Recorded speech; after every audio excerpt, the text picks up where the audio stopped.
Toi, tu veux nous parler d'une rencontre formidable entre deux femmes. Un projet fantastique entre Olivia. Olivia, elle est en fauteuil. On voit son fauteuil derrière elle. Mais c'est une battante, c'est une fonceuse. Et Héloïse. Héloïse, elle, c'est une froussarde.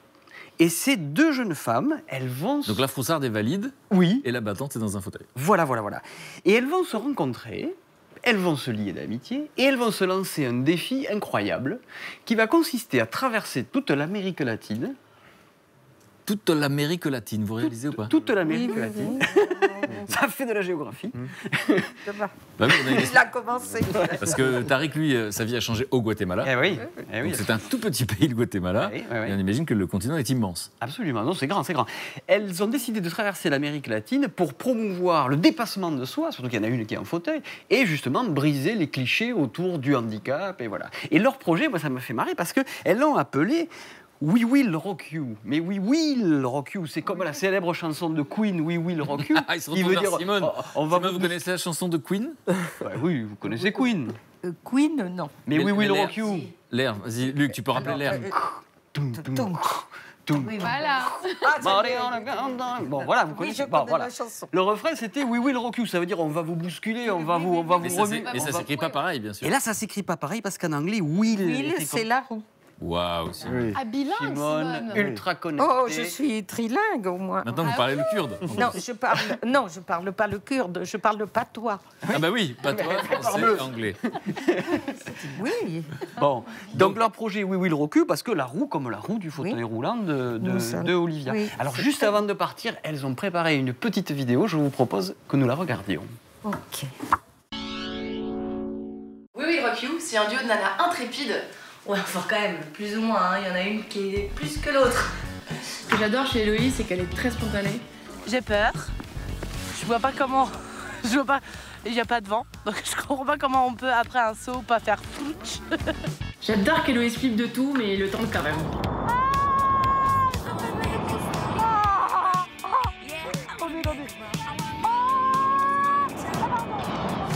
Il y a quelque chose que j'adore chez Olivia, c'est que c'est une warrior, qu'elle a peur de rien.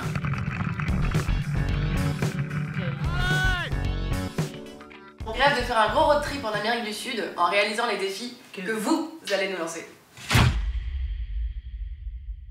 Elle a dit on va plonger dans les grottes souterraines du Yucatan au Mexique. Ou alors, on pourrait aller à la rencontre d'un street artiste à Sao Paulo au Brésil et on l'accompagnerait pendant une session grave, comme ça on poserait le nom sur les murs de la ville. La rencontre sur vous pour nous lancer les meilleurs défis. Et n'hésitez pas à balancer du lourd. Ouais, enfin, Olive, mollo quand même, hein. Parce que moi j'ai les chocottes, je te rappelle. C'est sûr, on a chacune nos petites faiblesses, assez différentes d'ailleurs.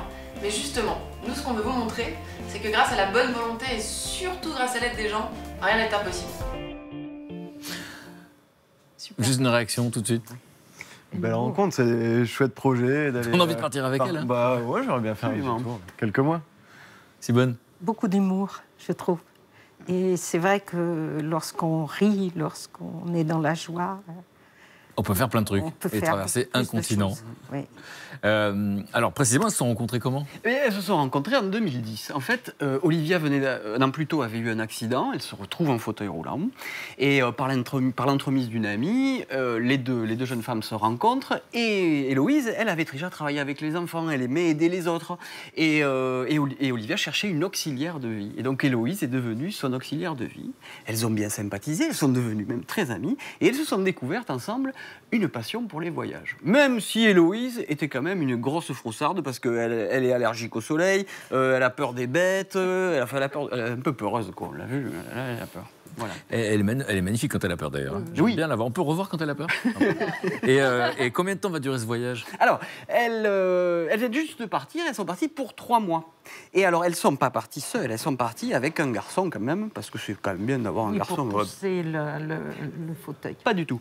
Elles sont parties avec un garçon qui s'appelle Alan, qui lui est caméraman, parce qu'elles ont l'intention de créer une web-série, c'est-à-dire une série sur Internet. Et lui, il est caméraman. Donc, il va les filmer. au quotidien. D'accord. Et donc on pourra suivre les aventures. Et on pourra suivre leurs aventures. Elles vont poster toutes les semaines un récit de leurs aventures, vidéo. Et on vous mettra toutes les coordonnées sur le site de l'émission. Là, ça commence, là. C'est vraiment le début.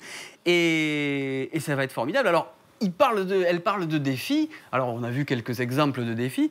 L'idée, c'est que chacun, vous, moi, on peut leur proposer des défis. Ah, vous êtes au fin fond de la Pampa, on vous propose d'aller faire un voyage à cheval. C'est pas évident quand on est en fauteuil. Je pense que Fred, là, tu peux trouver Je suis en train des de bons demander. Je suis sûr que Simone va avoir une super idée. Simone, si on devait leur lancer un défi, ce serait quoi? Une situation? Ah bah ça, vous me prenez un peu... À dépourvu. À dépourvu, oui. Dépourvu, je ne sais pas. Là-bas, Amérique du... Oh là là, visiter là, les favelas, ça grimpe. Hein. Peut-être ça. Ouais, ça peut être intéressant. Alors, donner un cours de cuisine dans les favelas à Rio. Ah, tu crois pas si bien dire, parce qu'un défi qui leur a été lancé sur leur site internet... Émilie, tu l'as dit au hasard. Ah oui, j'ai dit au hasard, j'avais pas lu. Je ne savais pas. Non, eh bien, en Amérique du Sud, on a l'habitude, c'est courant, de pouvoir manger des insectes. Donc, il y a quelqu'un qui leur a dit, moi, je suis allé au fin fond du sud de l'Amérique, faites-vous défi de faire un apéro, entrée, plat, dessert, uniquement avec des insectes, par exemple. Ça peut être pas mal. Faire un selfie avec les statues sur l'île de Pâques. Aussi. Ça peut être pas mal. Ah oui, ça doit être... Voilà. Donc elle vient de... Steven, elle réfléchit à un défi. Ah oui, mais je vais leur en lancer. Bon, il nous reste quelques minutes ensemble. Si jamais ça vous vient, n'hésitez pas. Voilà. En tout cas, le sens, parce que là, on voit effectivement, c'est une amitié incroyable. On pousse les limites. Absolument. Et puis, finalement, le sens de ça, c'est quoi? C'est ça, c'est de pousser les limites, de montrer que malgré le handicap, on peut arriver à faire des choses. C'est de sensibiliser les gens à dire, voilà, il y a des personnes qui sont en fauteuil, mais on peut faire des choses extraordinaires. On l'a vu dans la vidéo. Et elles, avec leur voyage, là, elles font quand même, elles repoussent les limites, elles déplacent des montagnes. Mais Tariq, vous, au Guatemala, vous avez peut-être une idée, non, de défi? Peut-être monter sur les pyramides mayas, qui sont très compliquées à... Enfin, il est très compliqué d'accéder au sommet d'une pyramide maya. Peut-être ce défi-là. Faire un selfie en haut d'une pyramide maya. Ça peut être pas mal. Et